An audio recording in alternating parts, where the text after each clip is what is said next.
ఆరాధ్య శివజ్ఞానప్రదాయిని అనే నామం దక్షిణామూర్తి నామం పక్క పక్కనే ఉండడం వల్ల దక్షిణామూర్తి కథను అక్కడ చెప్తున్నారు వశిన్యాది వాగ్దేవతలు. ఏనాడో సనక సనందనాథులు వారెవరండి? బ్రహ్మ విద్యామూర్తులు వారు. ఆ సనక సనందనాథులు బ్రహ్మ విద్య కోసమై వాళ్ళు వెళుతూ, వాళ్ళు పుట్టిందే అందుకోసం కదా.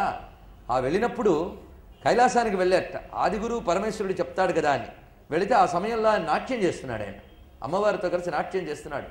పూర్తి సందడిగా ఉంది. దేవతలందరూ నాట్యం చూస్తున్నారు.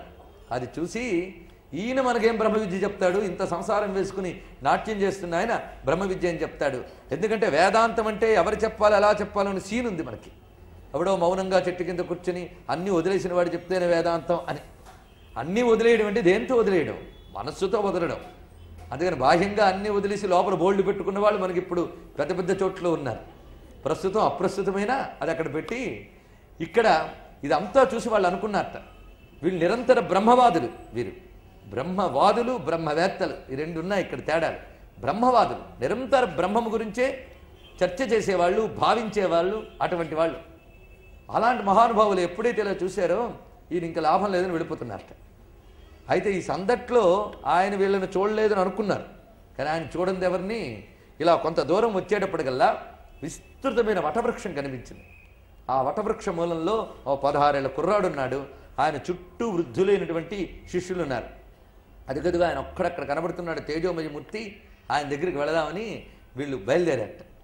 వీళ్ళు ఆయన దగ్గర ఇంకా కూర్చున్నారో లేదో అప్పుడు వాళ్ళకి జరిగిన ప్రాప్తికి ఇంకా ప్రశ్న లేదు, మాట లేదు, ఏమీ లేదు. ఏ మహామౌనానికి చేరితో సమాధానం లభిస్తుందో ఆ సమాధానం వాళ్ళకి లభించింది. సమాధానం వేరు, జవాబు వేరు. ఆన్సర్ వేరు, సొల్యూషన్ వేరు. అది తెలియాలి మనకు. అందరికీ నాకు డౌట్ అండి అని వస్తారు. డౌట్ వస్తే నేను ఇచ్చేది ఏంటి? జవాబిస్తాం. సమాధానం అనేది చర్చల వల్ల, మాటల వల్ల దొరికేది కాదు, సాధన వల్ల దొరికేది. అది ఆ సాధన, విచారణ, వీటన్నిటి వల్ల లభించాలి. ఆ సమాధానం వచ్చాక ఈయన ఇలా చెప్పేడండి అని మరి లేదు. అక్కడ అనుభూతి దగ్గర ఇంకేముంటుందండి? అది ఒక మహామౌనం. ఆ అనుభూతి స్థితే మౌనం. ఆ అనుభూతి ఎలాంటిది అంటే మళ్ళీ పరమహంస చాలా జగ్గా చెప్తారు. ఒక తుమ్మెద పువ్వు చుట్టూ తిరుగుతున్నంతసేపు చాలా వృధ చేస్తుంది. కానీ ఆ కుసుమంలోకి చేరి మకరంద ఆస్వాదించేటప్పటికి పరమ మౌనంగా ఉంటుంది. కనుక అనుభూతి స్థితే మౌనం. కనుక బ్రహ్మం గురించి మాట్లాడడం కాదు, బ్రహ్మానుభవ స్థితి. అందుకు ఆయన మౌన వ్యాఖ్య ప్రకటిత పరబ్రహ్మతత్వం యువానం వర్షిష్ఠాంతే వసదృషిగణై రావృతం బ్రహ్మనిష్టై ఆచార్యేంద్రం కరకలిత చిన్ముద్రమానంద రూపం స్వాత్మారామం ముదితవదనం దక్షిణామూర్తిమీడే అని నమస్కారం చేశారు జగద్గురువుల వారు. ఆ జగద్గురువుని మౌన వ్యాఖ్య. పైగా తాను వెళ్ళకముందే అందరూ ఉన్నారట అక్కడ. అంటే ఈరోజు మీకోసం కొత్తగా నేను కనబడిన వాడిని కానయ్యా, ఎప్పుడెప్పుడు బ్రహ్మవేత్తల వాళ్ళని తపన పడతారో అటువంటి వారికి నేను తప్పకుండా అనుగ్రహిస్తానని చెప్పడానికే ఈయన వెళ్లే ముందే చిత్రం వడతరోర్మూలే వృద్ధా శిష్య గురురీవ గురోస్తు మౌన వ్యాఖ్యానం శిష్యాస్తు చిన్న సంశయ అన్నట్లుగా వృద్ధుల మధ్య కనబడ్డారట. ఆయన ముందు వెళ్ళేటప్పటికి వీళ్ళు కూడా పరమశాంతిని పొందారు. ఆయన చూడడంతోనే వీళ్ళకి సమాధానం లభించిపోయిందిట. ఇది ఎలాగండి అంటే, మనం చీకటిని తట్టుకోలేక దీపం వెలిగిస్తే ఆ దీపం వెలిగించడంతోనే అంధకారం పటాపంచలవుతుంది.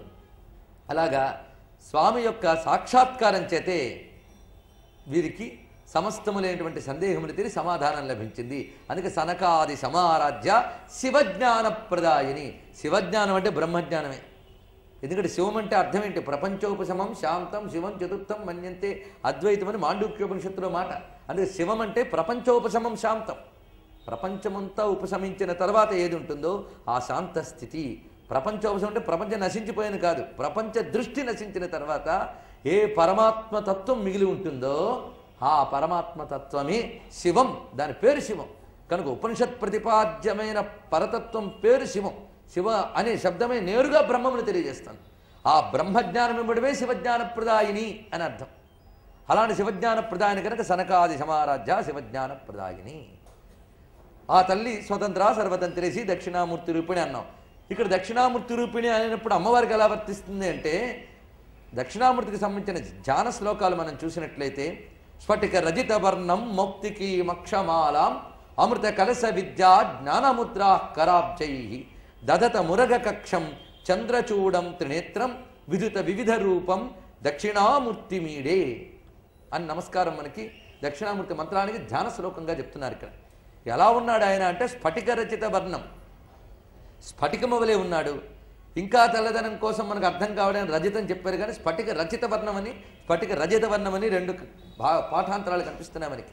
కానీ స్ఫటిక రచిత వర్ణం స్ఫటికము వలె స్వీకరించినటువంటి వర్ణం అది. ఇది శుద్ధ స్ఫటిక తత్వం దేన్ని తెలియజేస్తుందంటే ఏ వికారములు లేనివాడు, అందుకు స్ఫటిక విగ్రహుడు. ఈశ్వరుణ్ణి శుద్ధ స్ఫటిక సంకాసం అనే ప్రార్థిస్తాం మనం. ఆయన తత్వమే అది శుద్ధ స్ఫటిక సంకాసం. అసలు శివుడు అంటేనే త్రిగుణాతీతుడిని అర్థం. బ్రహ్మహసి పదే నిస్త్రైగుణ్యే శివాయ నమో నమః. త్రిగుణాతీత తత్వమే శివుడు, ఆయనకి ఏ వికారములు లేవు. ఆ నిర్వికార స్థితిని తెలియజేస్తుంది ఆయన వర్ణం. కనుక తెల్లగా ఉన్నట స్ఫటిక రచిత వర్ణం. మౌక్తికీయం అక్షమాల, చేతిలో అక్షమాల పట్టుకుని ఉన్నాడు. అక్షమాల అంటే అక్షరమాల అని మనం అనేకమాలు చెప్పుకున్నాం. అది ముత్యాలతో చేసినటువంటి అక్షరమాల. అది మళ్ళీ శుద్ధమైన సత్వగుణాన్ని తెలియజేస్తూ ఆ అక్షర శక్తి చెప్తున్నది. అంటే మామూలు అక్షరాలు కాదయ్యా, శుద్ధమైనటువంటి విద్యని తెలియజేసే అక్షరములు, వాటిని మాలగా పట్టుకున్నాడు ఆయన. ఇంకొక చేతితో మౌక్తికి అక్షమాలాం అమృత కలశ, అమృత కలశాన్ని పట్టుకున్నారు.